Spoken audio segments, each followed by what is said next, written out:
Hello there, bestie. Do you know a country that is located in Southeast Asia that composed of more than 7,000 islands and 18 regions with breathtaking places to visit? If not, we proudly welcome you to Philippines.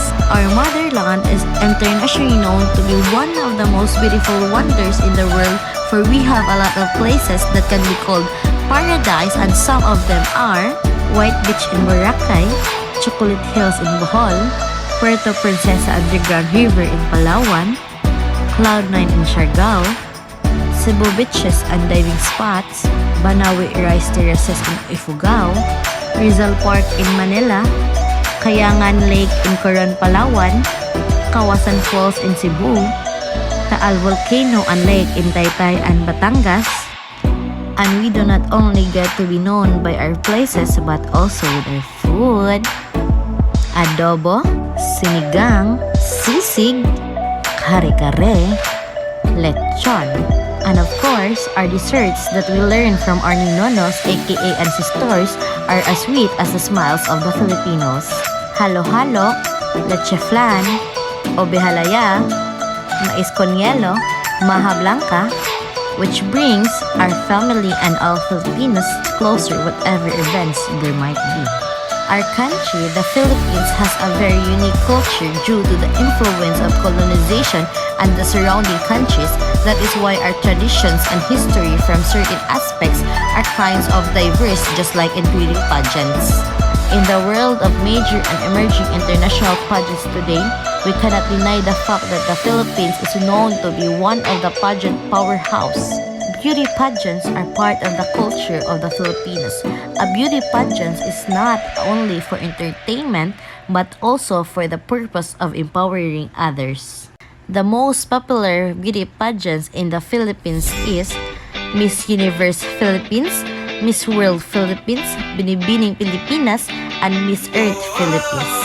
There are also beauty pageants for men and for the gays, the Ginoong Pilipinas and the Miss Gay. Because of the pride given by the beauty queens and kings, Philippines pageant camp and Filipino designers are in demand not only in local but also international as well. Fashion in the Philippines and clothing in the Philippines refers to the way the people of Filipino society dress up instances such as while they are at home, at work, traveling, and when attending special occasions. From the 1950 to the 1990, fashion began to influence rock music to mainstream fashion. A new kind of dress was invented called miniskirt. Mini dresses started to become popular and mud-style fashions also emerged, while men's fashion shifted towards a more youthful vibe. Teen-oriented Filipino films where they started wearing polos, pants, replacing the suit and coats.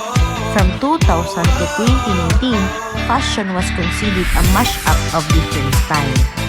The concept of women's wear becomes inner as outer, resulting in spaghetti straps, while men's fashion with hip-hop inspired clothing, wearing cargo pants and oversized t-shirts. Music in the Philippines o musika ng Pilipinas includes musical performance arts in the Philippines or by Filipino composed in various genre and styles.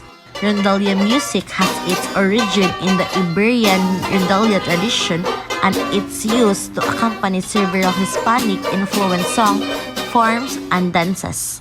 Harana and Kundiman are popular lyrical songs dating back to the Spanish period and customarily used in courtship rituals. Original Filipino music or OPM originally referred only to a genre of Philippines pop songs, mostly ballads that became popular after the collapse of its predecessors. Pinoy pop or P-pop went through a huge metamorphosis in its the increased quality, budgets, investments, and variety matching the country's rapid economic growth. Filipino people are very hardworking and strive to make life better for the next generation for their family. We are known to be resilient and polite, and it can be seen how the generation of Filipinos evolved in pagmamano, using po and opo from time to time.